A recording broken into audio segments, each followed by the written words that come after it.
আপনারা সবাই দেখতে পাচ্ছেন যে আমরা 140টি কেন্দ্রওয়ারি আমরা মালামাল এবং ব্যালট বিতরণ করছি। সর্বোচ্চ দূরবর্তী যে স্টেশনগুলো ছিল আগরদারি, কুশখালী এবং বাঁশদোয়া মালামাল ইতিমধ্যে আমাদের ক্যাম্পাসে চলে গেছে। বর্তমানে জুনিয়র ব্রহ্মরাজপুর কিংরি এভাবে চলতে থাকবে এবং সর্বশেষে সবচেয়ে নিকটবর্তী পৌরসভা চলতে থাকবে। আমাদের মালামাল বহনের জন্য আনসার এবং পুলিশের 15 জন সদস্য রয়েছে, যার মধ্যে 4 জন অস্ত্রধারী।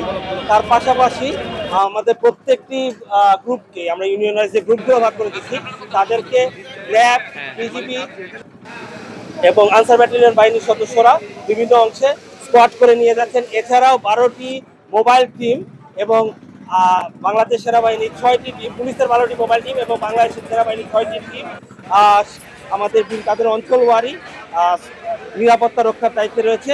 সার্বিক এখন পর্যন্ত নির্বাচনের পরিস্থিতি স্বাভাবিক রয়েছে এবং কোথাও কোনো অপ্রীতিকর ঘটনার সংবাদ আমাদের কাছে আসে। হোয়াইট প্লাস প্রো সেনসিটিভ স্কয়ারের মাঠের বাইরেও তো আমরা এভাবে দেশপ্রেম দেখাতে পারি।